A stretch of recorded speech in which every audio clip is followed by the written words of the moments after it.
Welcome to Corporate Baggage, where we will help you unpack, repack, and lighten the load. We're your hosts, Whitney Siders and Catie Campbell. For nearly 40 years, we've been coaches, consultants, and leaders inside organizations and supporting global enterprises and Fortune 500 companies to help make those organizations strong and healthy. If there's a hot topic in the workplace, you better believe we'll be unpacking it here. Topics like return to office, performance reviews, compensation. Nothing is off limits. Like, subscribe, follow us, and drop your baggage in the comments so we can unpack it together and lighten the load. The only thing that should be in your bag is your paycheck. Cheers. Cheers. Welcome back to Corporate Baggage. Today, we are unpacking one of my favorite topics. I hate to even use this word, but we're going to start there and unpack it. All right. Work-life balance. Love it. Work-life balance. So I have always been strongly opposed to the word balance, but I'm actually coming around to it because I've always leaned towards work-life integration because let's face it, we're humans at work. We're still living life at work, and I think that's really important. But we still need to have that integration be balanced. So I'm going to talk about that today. We have a lot to unpack on this one, and this is going to have to be multiple episodes because there is no one panacea for creating work-life balance. And I think it's something that people have historically struggled with as individuals, and then companies for sure. We've consulted and coached in so many companies now. And it's one of the things, particularly post-pandemic, but even before that, they were really trying to help people find that balance and create corporate cultures and structures that would support it. But it's a very complex topic, and so I'm glad we're digging into it and that we'll have lots of opportunities and things to unpack around it. Yes, because I think a lot of people are talking even more about it now, and I think that you're right. The pandemic has really put a lot of these topics that we're talking about on the podcast to the it's brought it to the forefront. Right. It's always been an issue, a challenge, something that people experiment with. And I think, here, I'm going to just put this out there. The hustle culture is dead. All right. You heard it here, folks. Hustle culture is dead. And I am here, totally for that, because that entire mentality, mindset, and way of being and what that does in companies is really counterproductive to what people were trying to do when I think hustle culture became a thing. Yes, and I think that we're learning that it doesn't have to be one or the other. If you're not hustling, then you're not successful. Like, that is over. And here's what I'm not saying. I'm not saying that we need to be going on vacation more. We need to be working less. Maybe, if that's what it looks like for you. But what I am saying is you could still build a successful business. You could still be a successful leader, a successful employee, and not be working nights and weekends and around the clock and answering your emails 24/7. It doesn't mean that you're waking up at 5 a.m. just to work out. Maybe you are, if that works into your schedule and that's what gives you energy. But if you're not waking up, doing your 5-minute journal, waking up, going and exercising, doing your cold plunge, and then going into work all before 7, then you're not successful? You're a failure. Yeah. Abject failure. I'm just tired of that narrative. And I think here's the good news, is I think we are moving away from that, because if you roll back to, I'd probably say 10, 15 years ago, that was the thing.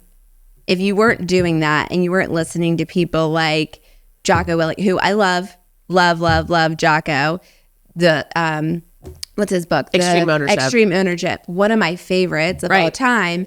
And he's even evolved his thinking around that. So I think it helps to go, let's just take a step back and talk about this. Maybe we start the whole conversation around work-life balance, thinking about where does that come from? So you mentioned 10, 15 years ago, we know that the hustle culture really comes out of the startup culture. Yes. And we probably shouldn't be blaming different generations for some of these things. But if you look at, this is really from the tail end of Gen X into the elder millennial age range of people who 10, 15 years ago were starting up companies, a lot of them coming out of Silicon Valley, although, we're recording this in the hill country of Texas. We are, we're right near Austin. That's another obviously huge hub for innovation, but really tech innovation. But the Silicon Valley hustle culture is really where a lot of this began. And the systems and structures that started with the companies, these tiny little startups that evolved past the whole, I built this in my garage. I think Mark Zuckerberg is not the last person, but one of the last people who can claim, I was just doing this in my dorm room when I was a freshman building Facebook, which is now Meta. Like Kevin Plank and Under Armour. Right. But that was all around the same time. All around the same time, right? So this wasn't just happening in Silicon Valley, but it became a trend that companies who ended up building something really cool and taking on investment and then becoming something of a unicorn, Uber's another one, Amazon's another one. There's so many that we could list. These all come out of a school of thought around you have to basically work 20 hours a day and be paid nothing, live at a house with 20 roommates and sleep on the floor. And you're basically giving all of your blood, sweat, tears, and soul to start a company and to be successful. And that if you did all those things, you would be either a part of a company that was going to, get sold or what have you, right? Go viral, or you were going to be the person who, if you started the company, you were going to be the guy or gal who made all the money, and you are the we got past 50 under 50 and 40 under 40. Now it's like 30 under 30, right? So that became a thing. So there are all these different trends that got impacted by what was already happening, and I think fed by when people worked like slaves, like a dog, with those companies, then those companies became successful. So it's like, oh, well, that's what I have to do. And if I work at Google, that's what I have to do. If I work at Meta, that's what I have to do. And we know that Meta and Google are not demanding people work like that anymore. But their origin story does have just all of that in there. Perpetuated that culture. Right. And then, so you mentioned Jocko, and yeah, we're total fans of Jocko, love extreme ownership. And the principles that are in there are terrific because he's talking about discipline. He's talking about structure. And we're going to get to that at some point in this conversation, either today or in a future episode. But then there's also the Grant Cardones. Like, we got to 10x everything, and he's go, go, go, and hustle, hustle, hustle. He also has now, in recent years, layered in his family. He has his kids that are on his podcast, and he's brought them into the business world. But he's not cracking the whip over them or even demanding that they behave that way. He's wanting them to be really smart. Tim Ferriss, I think, perpetuated some elements of the hustle culture, but he was also trying to figure out how to unhustle the culture. Like, he was wanting to be in it, but not, right? He wrote the book, not the 40-hour work week. He wrote the 4-hour work week on purpose to say, you don't have to do it that way. There's all sorts of other ways you can hack into the whole ecosystem and do it and be successful. And he's obviously 5-time best-selling author, obviously a successful tech, not entrepreneur, but investor multiple times over. So he sort of started to make that shift a little bit. But then I think the person who we should be kind of holding up as the person who's shifting everything in the right way is Gary Vee. Yeah, I mean, he's definitely changed his narrative lately around what that sounds like. And I mean, he was definitely work hard, work harder. If you're not working harder, you're not working at all. Even a few years ago, I think now he's really looking at what is going to fulfill that passion for you. You have to care about your passion, and you have to care about what you're doing and figure out what works for you. I've definitely heard him talk more about that and the influences of various people in his life that have helped him get to that point. And I think that's an important lesson for people as they're thinking about, what does work-life balance mean to me? What does that integration mean? Well, I think that starts with understanding that for yourself, because the company is going to have the environment, whether it supports you or not. But what does it mean for you? I think you have to be clear on that before you can ask for what you need.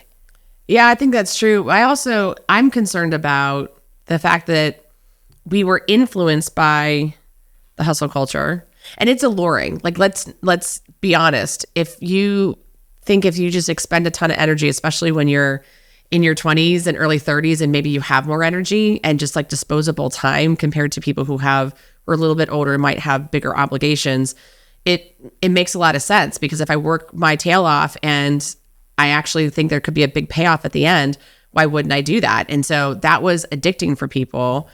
There's still a desire for people to be successful on the tail end of it, but the hustle culture was never going to be sustainable for anybody. Right. And what we've seen in our work is it turns into really counterproductive things that happen, most notably burnout for people when they're trying to do too much, when they're taking on too much because they think that's the only way they're going to be able to get ahead, whatever that means, or be successful, whatever that means to them.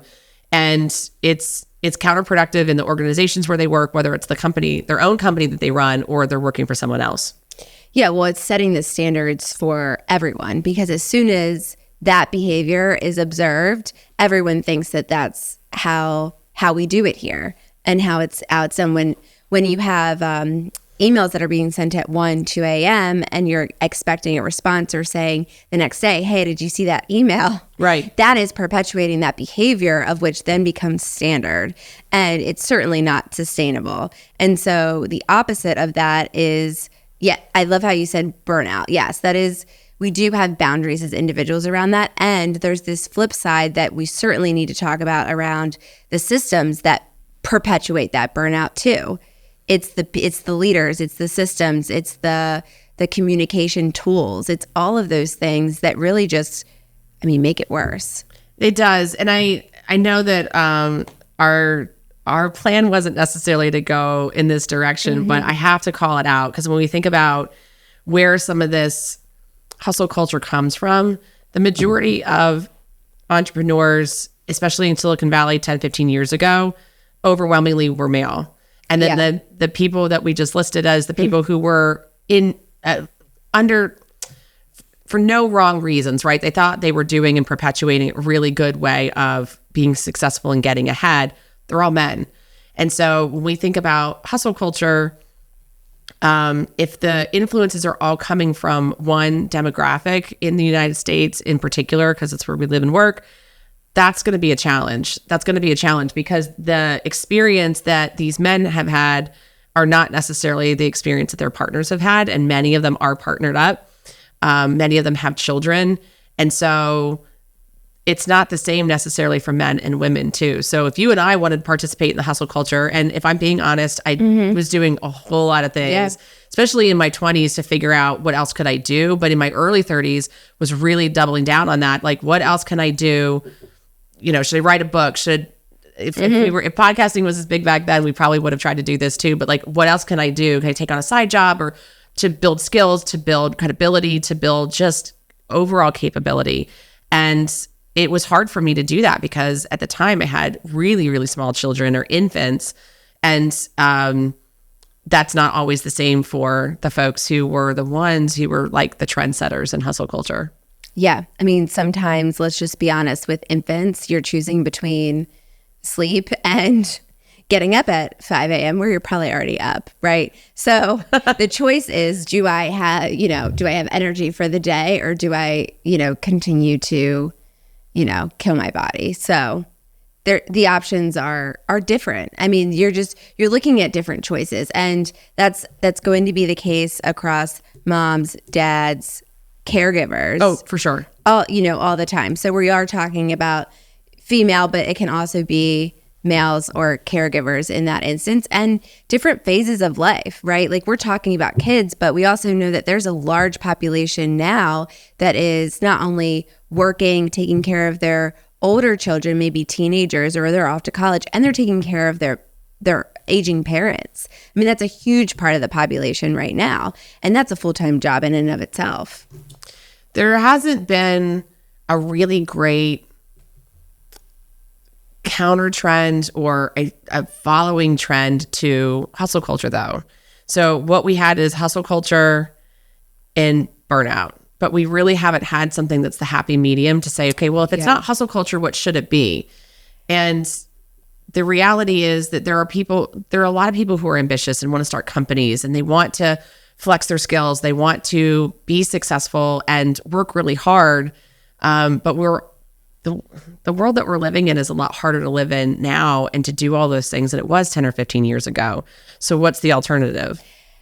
I think we went from this hustle culture, even right up until the pandemic. And I think then the pandemic kind of swung the pendulum in the other way significantly to say, okay, like life is precious. I think woke people up to some of that of like, I need to think about where I'm spending my time and how I'm spending my time. And we saw a lot of people change where they work, how they work, what they're doing with their lives because of that. And then fast forward a couple years to where we are now. And I think now that most of that dust has settled, people are wondering just what you mentioned, which is, okay, we have hustle culture. We have this, let's call it like, I don't know, live on a beach culture. Right. And so where's that in between? How do I manage wanting to contribute value, wanting to work and support my lifestyle while also, feeling like I'm not burning at two ends, burning the candle at two ends? I don't know, but I think it also goes into the different companies, and there's certain industries that promote internal hustle culture the same way that a startup would, or what a lot of people think about where hustle culture started in Silicon Valley. So the financial services industry, the banking industry, the professional services, consulting industry. I mean, we know there are certain, even just coming out of, let's take consulting.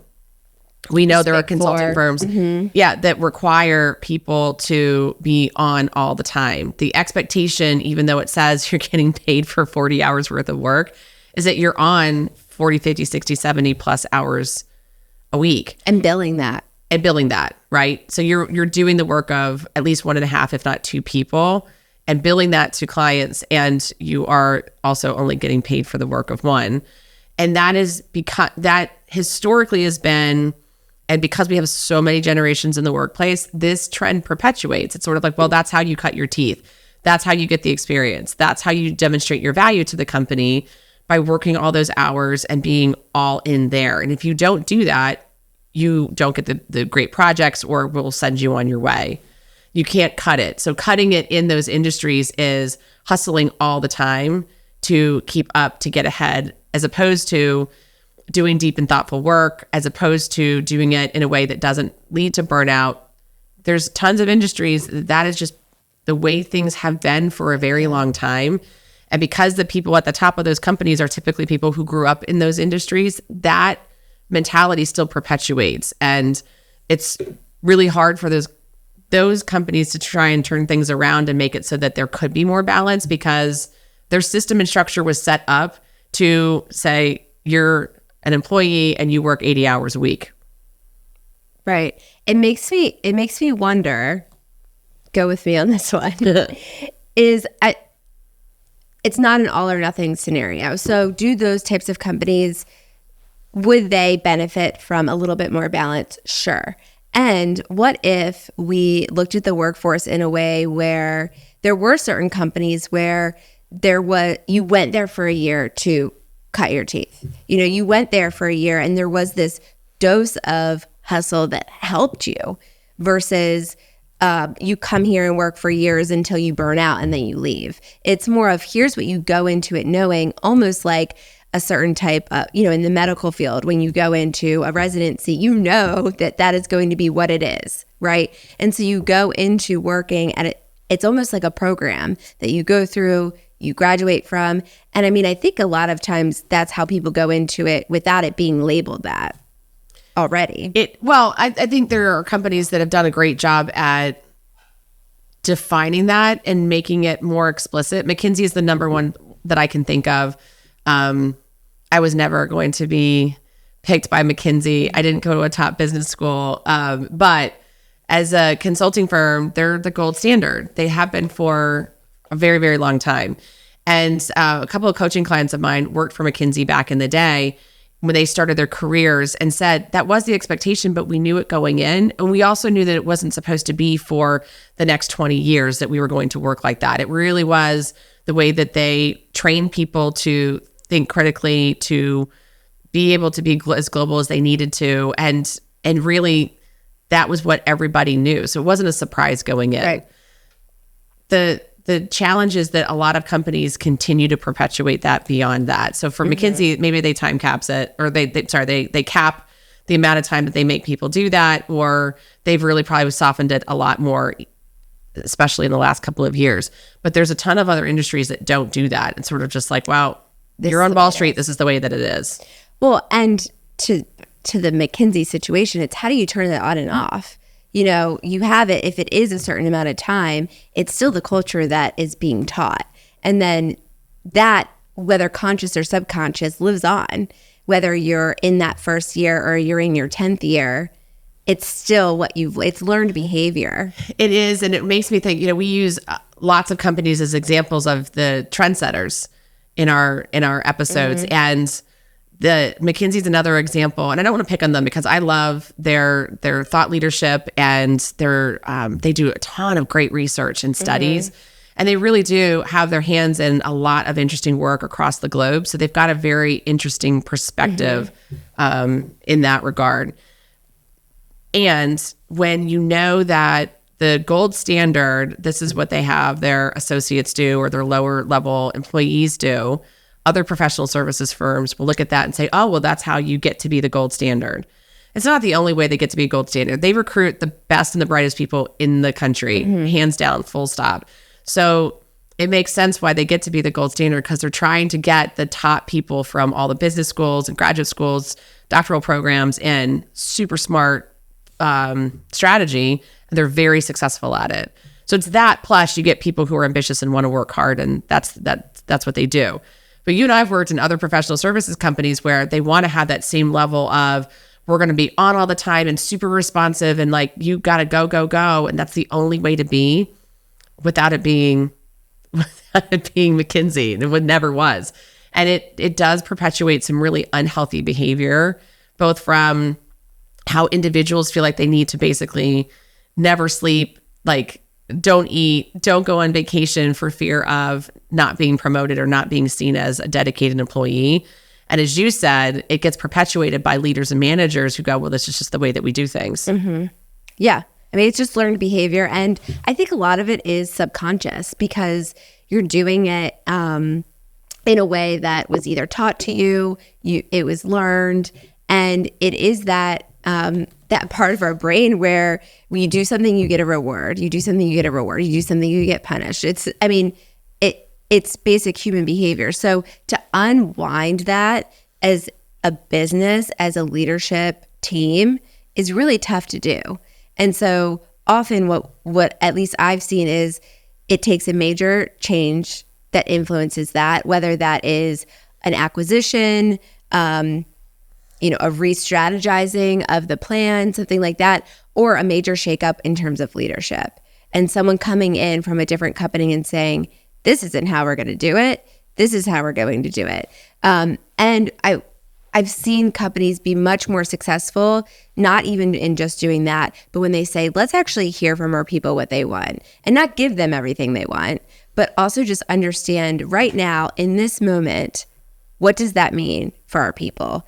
Because like we started in this episode with, work-life balance is going to mean something different to everyone. So can we collect what that is and understand what the trends actually are? Because that is going to evolve year over year. And it is something to be taught too. So we've hit on a couple of these things, but it's the systems and structures that exist in companies, organizations, whatever you want to call it, that teaches people, okay, in this organization, almost like in this family, this is what we do. In this organization, this is how we do it. This is how we treat each other. This is how we communicate. This is what we do for time off. This is what we do for what have you. So there's hope in my mind that we can teach people from a company perspective of how to build in those systems and structures that really not only like force people to be in balance, but it really is just saying that's what we want. We only want to have people here who want to have balance. And we're going to set up our structures so that you can find that and it works for everyone. I think that also means that there's hope that we can teach people, and maybe through some of these episodes, we can kind of guide and shape, how do you start to think about this differently? If there is a different mindset if there's a different way to structure my life and what I'm doing so that I can find that and I can feel more in balance. Yeah. With I think what I that's do the for point. work, right? With what I do for work or what I like, how I conduct the rest of my life. I think we can get there. And I think there's enough things that we have picked up over all of our client work and with coaching the, leaders across so many different industries that we've learned a lot from how they're doing this for themselves and doing it for their teams. Yeah, we could certainly share some tips in some other episodes. And I think that for me, what stands out about this conversation is what you just said around how can we think differently, have an open mindset to it, to how we work, why we work, where we work, what that really looks like as individuals, but then as leaders and owners of businesses to think about it's not an either or. There's always going to be a trade-off, sure. Right. But what does that really look like and how can I be open to that morphing over time? So it's not set it in stone and it's not hustle culture or non-hustle culture. It's somewhere in between and you get to figure that out. But if you don't have the open learner mindset to be able to do that, and you just say, oh, it has to be this way, or this worked, this is working, let's not mess it up. Well, if you don't mess it up and it's working, that doesn't mean it's going to be working in a year from now. People are changing. People's needs are changing. Their needs and wants are changing. So if you're not understanding that and not open to changing that and feeding that desire for people to understand that for themselves, then they're going to, again, choose with their feet. We talk about that all the time. Employees are going to choose with their feet. And I think if we take it back to where we started this conversation is a lot of people learned hustle culture by watching other people. A lot of people internalize hustle culture in their organizations, and then they thought that is how I become successful. And I think what we should do over a couple of episodes is really talk about how do we make sure that individuals are choosing for themselves first and then finding the right place where they can grow and thrive. And that might be in an organization. It might be starting your own business. It might be in some other, in a volunteer capacity that you've never done before. But looking at what we can learn from the Grant Cardones and the Gary V's and, the Jockos of the world, there's something good to take from all of their methodologies. But at the end of the day, it really is up to the individual to say, this is what will keep me in balance for the life that I have and the life that I want to have. And from there, make choices that allow them to have that as much as humanly possible. There's no silver bullet. And I will fully admit I've not ever figured this out all the way, but it's something that I'm constantly working on. So as soon as I feel like it's out of balance, that means I need to retool and start changing. But you have the awareness to say, oh, that's a signal that tells me I'm not totally in balance right now. Yeah.